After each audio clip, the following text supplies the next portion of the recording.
Bienvenidos, queridos hermanos, en esta tarde que el Señor nos da. Él es quien nos convoca en su nombre para adorarle juntos como iglesia. Y lo hacemos con este salmo hermoso, Salmo 111. Dios cuida de su pueblo. Así, con sus promesas, con sus bendiciones que queremos desear. Alabaré al Señor con todo el corazón en la compañía y congregación de los rectos. Grandes son las obras del Señor, buscadas de todos los que las quieren. Gloria y hermosura es su obra, y su justicia permanece para siempre. Ha hecho memorables sus maravillas. Clemente y misericordioso es el Señor. Ha dado alimento a los que le temen. Para siempre se acordará de su pacto. El poder de sus obras manifestó a su pueblo, dándole la heredad de las naciones. Las obras de sus manos son verdad y juicio. Fieles son todos sus mandamientos, afirmados enteramente y para siempre, hechos en verdad y en rectitud. Redención ha enviado a su pueblo. Para siempre ha ordenado su pacto. Santo y temible es su nombre. El principio de la sabiduría es el temor del Señor. Buen entendimiento tienen todos los que practican sus mandamientos. Su loor permanece para siempre. Amén, queridos hermanos. Con esta nota tan hermosa de alabanza, también de promesa del Señor, pongámonos en pie y alabémosle en esta tarde.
Gracias, Señor, te damos porque tú verdaderamente eres nuestro Dios, Señor, eres nuestra guía, Señor, y eres nuestra fortaleza, Señor. Gracias porque todo lo que hacemos para aquí, Señor, es para ti, Señor, para honrarte, para gloriarte, Señor, para agradarte, Señor. Quita de nuestros corazones aquello que nos impida, Señor, llegar a esa comunión contigo, Señor. Y que nada, Señor, que en este momento, aunque solo sea en esta hora, Señor, que estemos tranquilos porque estamos ante tu presencia, porque estamos en comunión con los hermanos, Señor. Gracias por que estamos aquí y nos ha dado esta oportunidad. En el nombre de Jesús, amén. Amén. Así que, hermanos, os ruego por las misericordias de Dios que presentéis vuestros cuerpos en sacrificio vivo, santo, agradable a Dios, que es vuestro culto racional. No os conforméis a este siglo, sino transformaos por medio de la renovación de vuestro entendimiento, para que comprobéis cuál sea la buena voluntad de Dios, agradable y perfecta.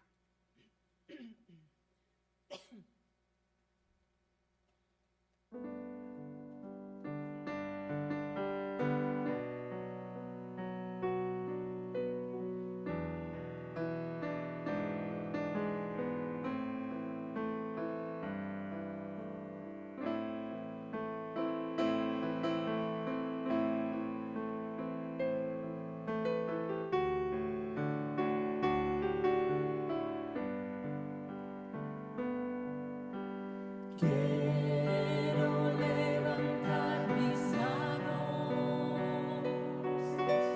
quiero levantar mi voz, ofreciendo a ti mi vida en santidad y amor.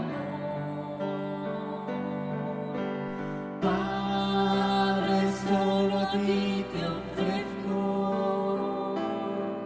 mi vida y mi corazón, y me postro en tu presencia en adoración,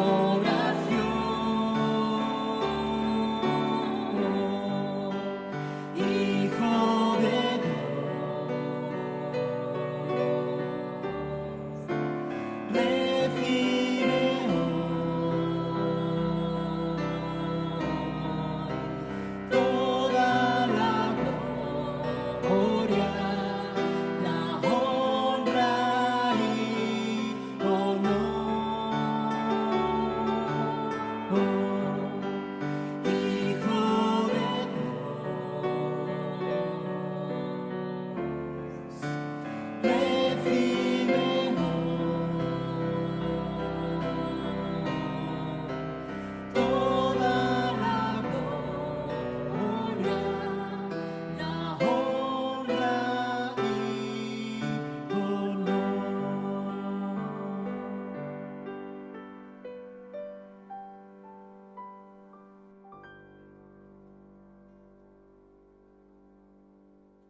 Y Romanos 12, 4, 5 dice así: porque de la manera que en un cuerpo tenemos muchos miembros, pero no todos los miembros tienen la misma función, así nosotros, siendo muchos, somos un cuerpo en Cristo, y todos miembros los unos de los otros.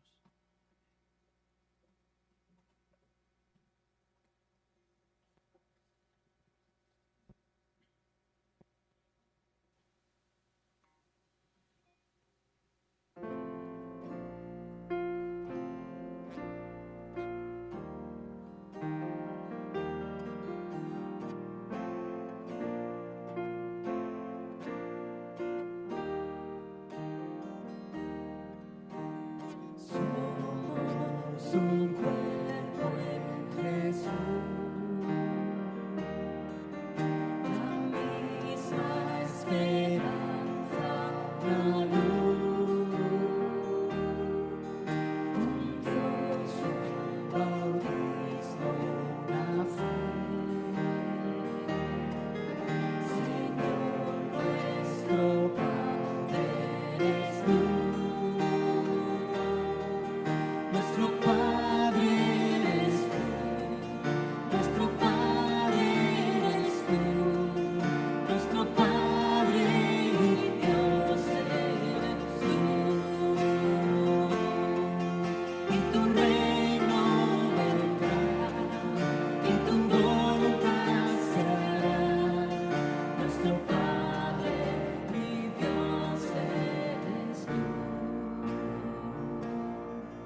en este mismo sentir vamos a pasar las ofrendas. Voy a pedir a la persona que va a pedir por ellas que haga la oración. Padre, tú que eres nuestro Padre, a ti traemos, Señor, nuestras ofrendas de aquello que tú antes nos has dado, Señor. Tú has provisto para nuestras necesidades materiales y nuestras necesidades espirituales, Señor. Gracias por ello. Y qué privilegio, Señor, que tú cuentes con nosotros para también colaborar en tu obra. Traemos nuestras ofrendas, Señor, para que tú las bendigas y que tu obra pueda seguir adelante. Gracias, Señor, multiplícalas, bendícelas y que haya suficiente. En el nombre de Jesús te damos las gracias. Amén.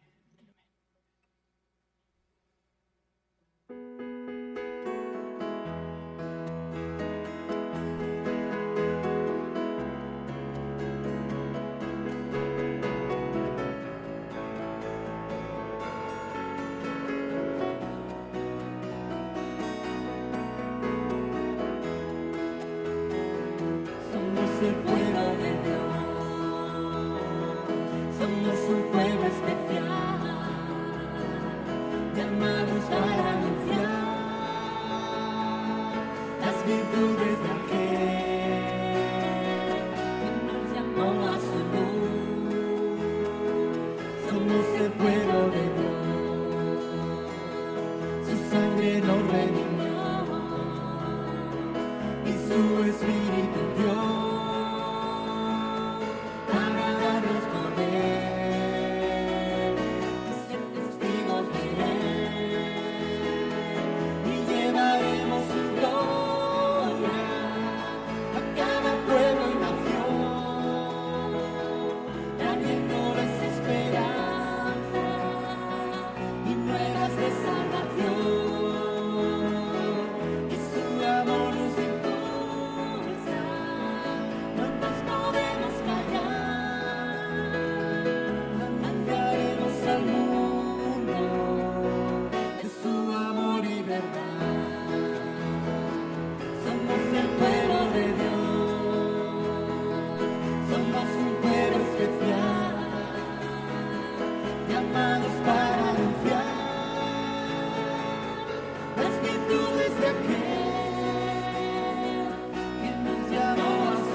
Amén.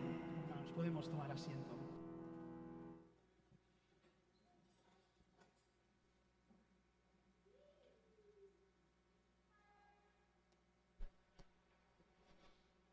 Y vamos a orar por la palabra que ahora va a ser predicada, que el Señor nos pueda hablar en esta tarde y el Espíritu también pues impactar nuestros corazones. Oremos al Señor. Señor, gracias por el privilegio de poder escuchar una tarde más, Señor, una tarde de domingo, este día que dedicamos a ti, Señor, y que queremos hacerlo, Señor, desde el corazón. Gracias por poder escuchar una vez más la predicación de tu palabra, Señor.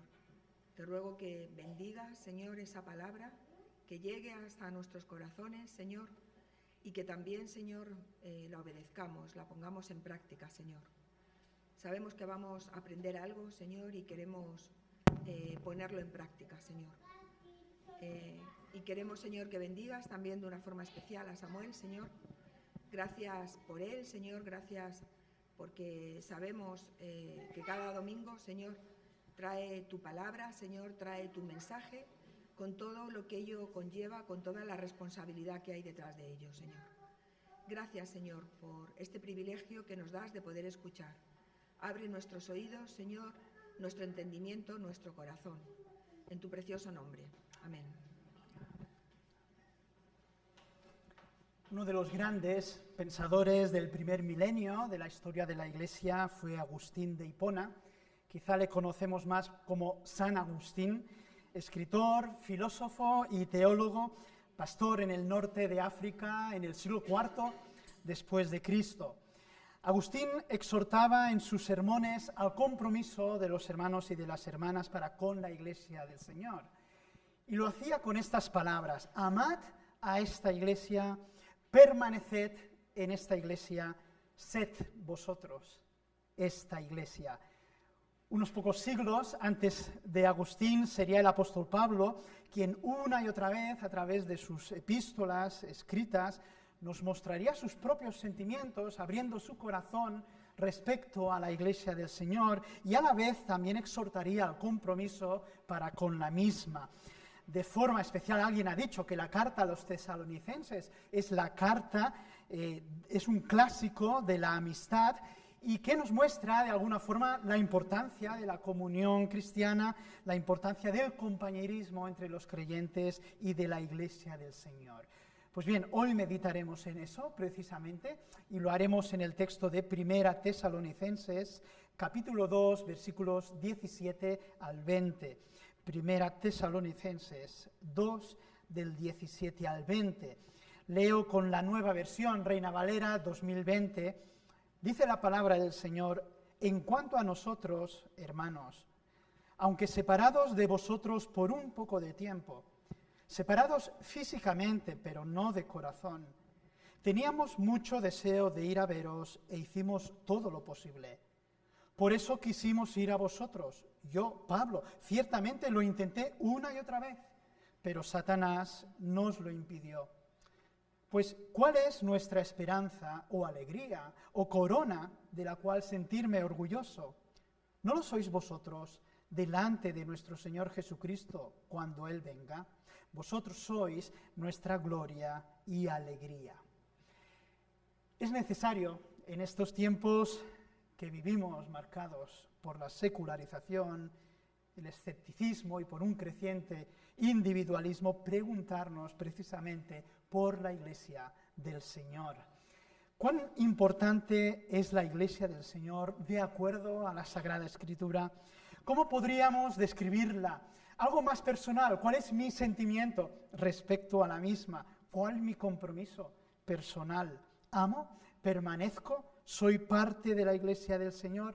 ¿Estoy entregado a la comunión de su Iglesia? Estas son las preguntas que uno puede hacerse a tenor del texto del apóstol Pablo. Y él nos responde lo siguiente: en primer lugar, la comunión de la Iglesia es un asunto de compromiso y de corazón. La comunión de la Iglesia es un asunto de compromiso y de corazón. Hay numerosas imágenes en el Nuevo Testamento para definir, describir lo que es la Iglesia del Señor, hermosas imágenes bíblicas que nos hablan de su importancia y significado teológico. Por ejemplo, la Iglesia es el pueblo de Dios, la Iglesia es edificio de Dios, es labranza de Dios, es también el templo de Dios o el cuerpo de Cristo. La Iglesia también aparece en el Nuevo Testamento como la esposa del Cordero, la esposa de Cristo, o también como el rebaño del Señor. No obstante, hay otra expresión para referirse a la Iglesia que se repite numerosas veces en el Nuevo Testamento y que quisiera resaltar hoy aquí.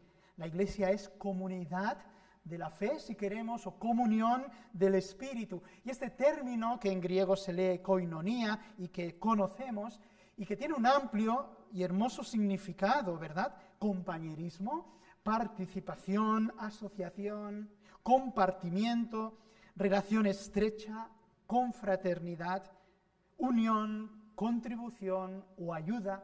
Todo eso es la Iglesia del Señor. Me gustan las palabras de un pastor y escritor luterano que dice al respecto: comunión o común unión Es una relación basada en la participación de algo que es común para todos. La comunidad es el grupo humano concreto donde se manifiestan las relaciones de comunión. Esto quiere decir que siempre que hay relaciones de comunión, existe comunidad. No puede existir la una sin la otra. Pues bien, el apóstol Pablo, al escribir a la iglesia de Tesalónica, hermanos, hace notar con sus palabras la importancia de esta comunión de la iglesia del Señor. Y más todavía, él afirma cuál es su compromiso y su afecto de corazón para con la misma. Es un compromiso y es un afecto de corazón firme, fiel, ¿verdad? Comprometido, perseverante, apasionado, en sus mismas palabras, en cuanto a nosotros, hermanos. Aunque separados de vosotros por un poco de tiempo, separados físicamente, pero no de corazón, teníamos mucho deseo de ir a veros e hicimos todo lo posible. Pablo, como padre espiritual de los creyentes de Tesalónica, estuvo, claro, involuntariamente separado de la comunidad por un tiempo. Y aquí el verbo griego que usa el apóstol es uno bien fuerte, pues significa convertir a alguien en huérfano. Convertir a alguien en huérfano, o incluso también significa o señala a padres privados de sus hijos. ¿Te imaginas el dolor de un padre, los que somos padres, privados de nuestros hijos? Es como si se hubiese arrancado a un ser querido de la vida de una persona. Transmite Pablo con esa dura expresión la aflicción emocional o el dolor que padeció debido a esa separación física de sus hermanos en la fe.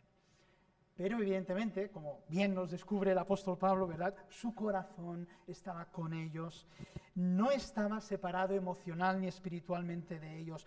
Nos muestra aquí, hermanos, la intensidad, la fuerza del amor de Pablo por la iglesia del Señor. Un amor comprometido, un amor entrañable, constante, creciente, decidido por la iglesia del Señor. Tanto era así que manifiesta el gran deseo que tenía de ir a verles. Un deseo, vemos en el texto, intenso. No era cualquier deseo, era un deseo vehemente, apasionado, lleno de entusiasmo. Puso Pablo todo el empeño, toda la diligencia, todo el esfuerzo por estar presente con la iglesia de Tesalónica tras esa marcha forzosa, apresurada, por causa de la persecución. Me preguntaba aquí, y me lo preguntaba personalmente, hermanos, ¿es así mi amor por la iglesia del Señor? Anhelo con todo mi ser la comunión del pueblo de Dios. Mi corazón es uno que late por la iglesia de Dios. Pongo todo mi esfuerzo, pongo mi diligencia por ver el rostro de los hermanos de forma regular. Estas preguntas me hacía a mí mismo, en mi escala de valores, en mi escala de prioridades, ¿dónde está ubicada la comunidad de fe? ¿Dónde el encuentro y compañerismo con los hermanos y hermanas en Cristo? Hace una semana, una hermana mayor de la iglesia tuvo que ser sometida a una prueba médica de diagnóstico, prueba que la dejó francamente molesta y cansada, porque no es fácil a ciertas edades, ¿verdad?, que te remuevan por las entrañas. Ahora, esta hermana, el día siguiente, por la tarde, estaba presente en nuestro culto de oración. Llegó, como suele, de las primeras al templo para alabar al Señor, escuchar la breve meditación de la palabra e interceder por los hermanos. Sus palabras, más o menos textuales: necesito estar con los hermanos en el culto de oración, no puedo pasar sin ello. Gracias doy al Señor por estos ejemplos, testimonios vivos, cercanos, que me llenan personalmente de gozo y de inspiración a mí, me llenan personalmente de alegría, porque la comunión de la iglesia, queridos hermanos, es un asunto de compromiso y de corazón. Ahora, en segundo lugar, hermanos, la comunión de la iglesia puede ser estorbada por Satanás. Un conocido hermano, misionero inglés por muchos años en España, escritor, pastor, conferencista, llamado David Burt, escribe en un pequeño libro titulado Nuestra guerra espiritual, aspectos de nuestra guerra espiritual, escribe lo siguiente: si crees en el Señor Jesucristo, el Espíritu Santo mora en ti, pero el diablo te acecha, no te deja en paz. Dios quiere cumplir sus propósitos en tu vida, el maligno también. Tú eres el campo de batalla en que se libra una gran lucha espiritual. Aunque vivimos a la sombra y al abrigo de la cruz de Cristo, donde nuestro Señor logró la derrota definitiva de las huestes del mal, sabemos que éstas siguen presentes y activas y debemos esperar sus ataques en nuestras vidas. El apóstol Pablo intentó, cuando menos, en 2 ocasiones o más, regresar a los tesalonicenses. Tal como hemos visto, su deseo ferviente era estar con los hermanos y lo intentó con diligencia, lo intentó con esfuerzo, una y otra vez, pero Satanás se lo impidió. Y la palabra que usa aquí el apóstol Pablo, hermanos, es un término técnico que significa poner un bloque en medio de la carretera para cortar el paso de la expedición. La labor de Satanás pues consiste en esto, ¿verdad? Poner obstáculos en el camino cristiano, y la nuestra debe ser vencerlos. La carta de Pablo no nos da pistas de cuál fue el obstáculo que Satanás puso para que él no pudiera regresar a la comunidad de Tesalónica. No habla de ello, pero quizá lo más importante, hermanos, es entender que precisamente ese es el insidioso trabajo del maligno: impedir la obra de Dios, atacar al cristiano y a la iglesia e impedir su crecimiento y misión. En definitiva, frustrar el progreso del reino de Dios en la tierra. Es importante comprender que estamos inmersos en una lucha espiritual que no es contra poderes humanos, sino contra malignas fuerzas espirituales del cielo, las cuales tienen mando, autoridad y dominio sobre el mundo de las tinieblas que nos rodea. Es importante entender ese punto, hermanos. En palabras de Pedro, sed de espíritu sobrio, estad alerta. Vuestro adversario, el diablo, anda al acecho como león rugiente, buscando a quien devorar. Pero resistidle firmes en la fe, sabiendo que las mismas experiencias de sufrimiento se van cumpliendo en vuestros hermanos en todo el mundo. El antes citado pastor Burt habla en su librito de cuáles pueden ser en nuestros tiempos las estrategias del maligno para dificultar la obra de Dios en nuestra vida o para hacer fracasar su obra en este mundo, en nuestras vidas. Uno de ellos es la tentación.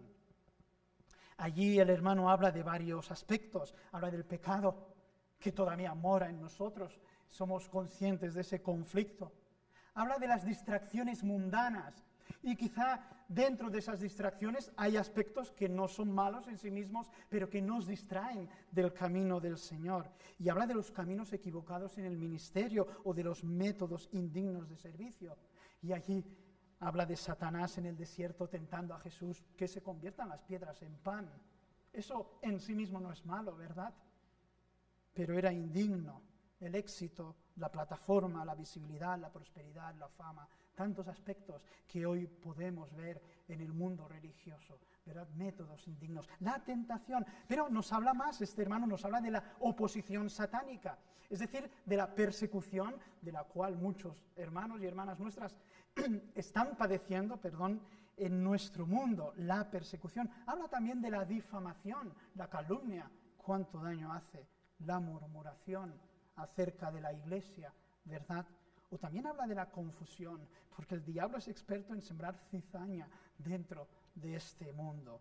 La confusión de las falsas religiones o de las falsas doctrinas o aún de los falsos profetas o cristianos. Y habla también de la enfermedad.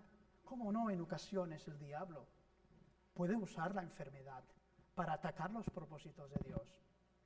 Solamente tenemos que pensar en Pablo y en su aguijón de la carne. ¿Qué habla Pablo de ese aguijón? Es un mensajero de Satanás que se me presenta para darme de bofetadas. Pero bástate mi gracia, dice el apóstol Pablo, porque esa gracia se perfecciona en mi debilidad, ¿verdad? También la división. ¿Cuánto éxito no ha tenido ahí el maligno? La discordia, el conflicto fraternal, la división del cuerpo de Cristo, ¿verdad? Para hacer mermar la obra de Dios. Y por último, si esto no funciona, dice este hermano, la opresión satánica, una angustia de espíritu que de repente puede venir a los siervos de Dios, a sus hijos e hijas, sensación de tinieblas o de oscuridad espiritual. Esa lucha frente a frente. Bueno, Martín Lutero sabía muy bien de eso, cuando en su celda se enfrentaba directamente al diablo. La comunión de la Iglesia, es decir, la coinonía, la participación, el compañerismo, en suma la obra de Dios, puede ser estorbada, hermanos, por Satanás. Velemos, mantengámonos despiertos, busquemos, como dice Pablo, la fuerza en el Señor, en su poder irresistible. Resistamos firmes en la fe al enemigo. Y en tercer lugar, hermanos, la comunión de la Iglesia es la gloria y alegría del apóstol Pablo. Aquí Pablo muestra a través de 3 términos cuán valiosa es la Iglesia del Señor para él. Lo que representaba para él personalmente cada uno de los hermanos y de las hermanas de la comunidad de Tesalónica. Ellos eran su esperanza, su gozo y su corona en la venida del Señor Jesucristo. Es decir, Pablo estaba plenamente orgulloso y lleno de alegría por los hermanos y hermanas de la comunidad cristiana en esa gran ciudad portuaria. Ellos representaban el fruto y la evidencia de su ministerio dado por Dios. Pensemos en ello, ¿verdad? Pablo había sido un administrador fiel de la gracia que Dios había puesto en sus manos en ese camino de Damasco. Y esa iglesia era prueba evidente, ¿verdad?, de que esa gracia había sido bien utilizada, una prueba pública del éxito como misionero de Dios. Un día el apóstol contemplaría a los redimidos de los cielos. Esa gran muchedumbre vestida de ropas blancas, con palmas en las manos, adorando al Cordero delante del trono de Jesucristo. Y allí, entre todos ellos, vería a los hermanos y a las hermanas de Tesalónica, hermanos. Y esa visión para el apóstol Pablo era la más grande alegría que podía tener en su vida. Lo dice así con estas palabras, pues, ¿cuál es nuestra esperanza o alegría o corona de la cual sentirme orgulloso? ¿No lo sois vosotros delante de nuestro Señor Jesucristo cuando Él venga? Vosotros sois nuestra gloria y alegría. Leemos en otras versiones, por ejemplo, en Nueva Versión Internacional, en resumidas cuentas, ¿cuál es nuestra esperanza, alegría o motivo de orgullo delante de nuestro Señor Jesús para cuando Él venga? ¿Quién más sino vosotros? Sí, vosotros sois nuestro orgullo y alegría. Recordaba al pensar en el apóstol Pablo y en su ministerio maravilloso a los gentiles, aquella hermosa parábola del Señor Jesús que leemos en Mateo 25, 14 y siguientes, acerca del siervo vigilante o del mayordomo fiel, porque el reino de los cielos es como un hombre que al irse de viaje, llamó a sus siervos y les entregó sus bienes. A uno le dio 5.000 monedas de plata, a otro 2.000 y a otro 1.000, a cada uno conforme a su capacidad. Y luego se marchó. El que había recibido 5.000 monedas negoció con ellas y ganó otras 5.000. Asimismo, el que había recibido 2.000 ganó también otras 2.000. Pero el que había recibido 1.000 hizo un hoyo en la tierra y allí escondió el dinero de su señor. Recordemos esta parábola, ¿verdad? Luego de mucho tiempo, el señor de aquellos siervos volvió y arregló cuentas con ellos. El que había recibido las 5.000 monedas se presentó, le entregó otras 5.000 y dijo: Señor, tú me entregaste 5.000 monedas y con ellas he ganado otras 5.000, aquí las tienes. Y su señor le dijo: bien, buen siervo y fiel, sobre poco has sido fiel, sobre mucho te pondré, entra en el gozo de tu señor. El que había recibido 2.000 monedas, dijo: Señor, tú me entregaste 2.000 monedas y con ellas he ganado otras 2.000 monedas. Aquí tienes. Su señor le dijo: bien, buen siervo y fiel, sobre poco has sido fiel, sobre mucho te pondré, entra en el gozo de tu señor.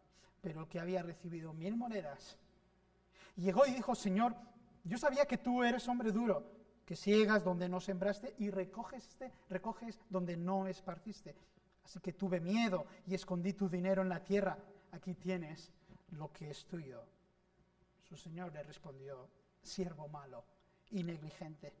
Si sabías que yo ciego donde no sembré y que recojo donde no esparcí, debías haber dado mi dinero a los banqueros y al venir yo hubieras recibido lo que es mío, más los intereses. Así que quítenle esas 1000 monedas y dénselas al que tiene 10.000, porque al que tiene se le dará y tendrá más, pero al que no tiene, aún lo poco que tiene se le quitará.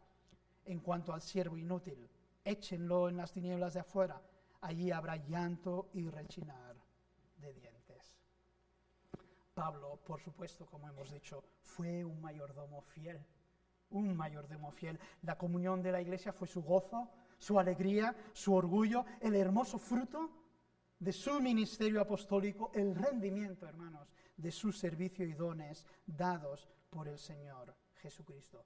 Y se gozaría sobremanera de todo ello en la venida del Señor Jesús. Aleluya.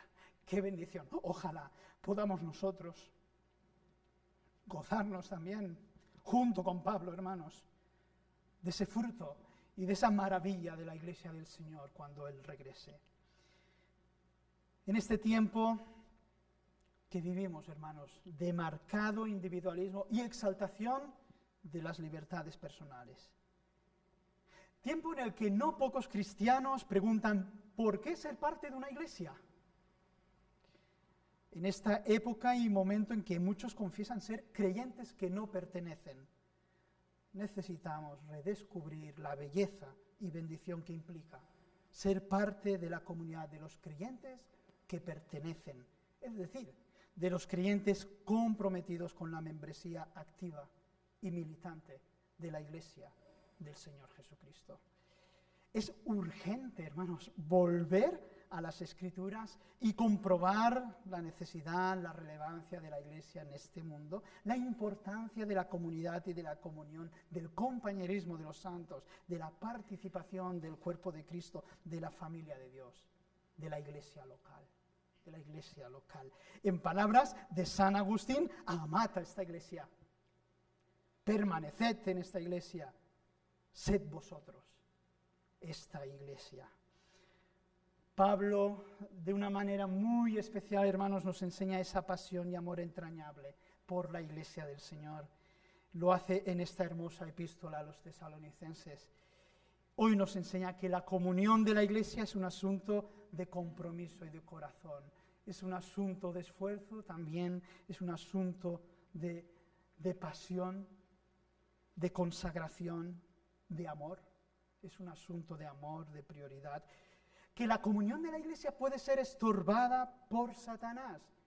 Y no dudemos ni un ápice de que esa es su voluntad y ese es su trabajo.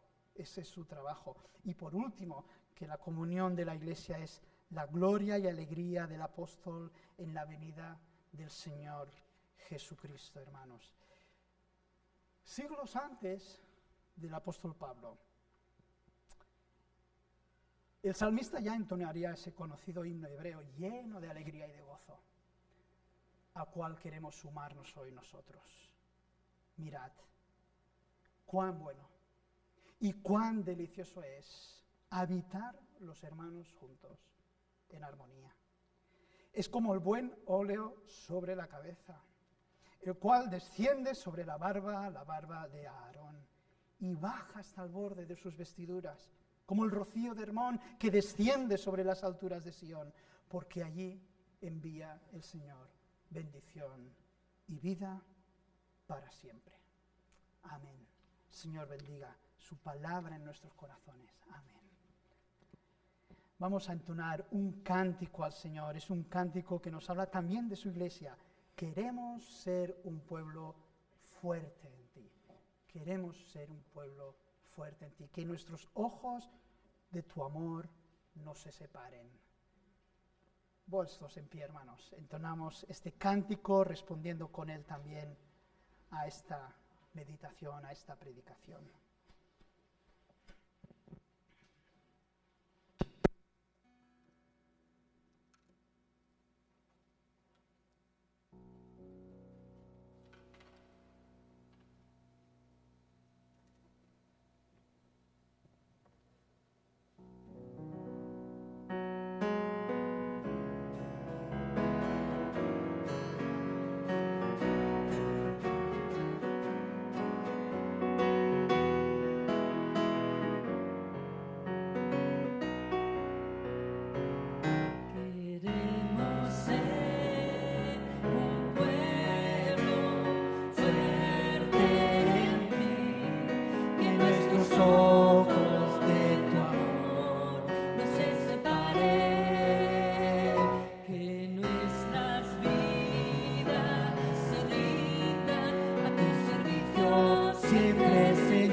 fuerzas para luchar, Señor, y toma nuestros corazones solo para ti y cámbianos, Señor, con tu amor.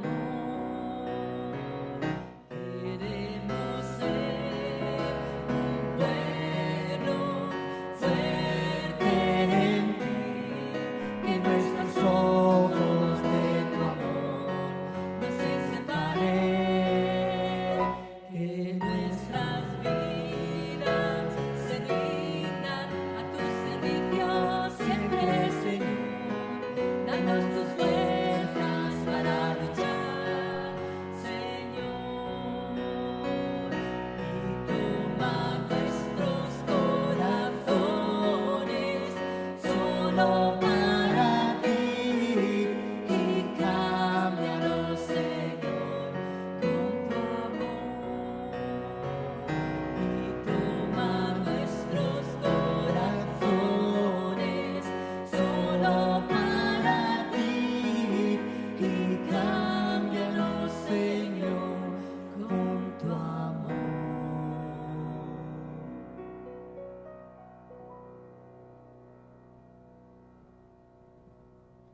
Y dice así la palabra del Señor en Hebreos capítulo 13, versículos 20-21. Y el Dios de paz, que resucitó de los muertos a nuestro Señor Jesucristo, el gran pastor de las ovejas, por la sangre del pacto eterno, os haga aptos en toda obra buena, para que hagáis su voluntad, haciendo Él en vosotros lo que es agradable delante de Él por Jesucristo, al cual sea la gloria por los siglos de los siglos. Amén.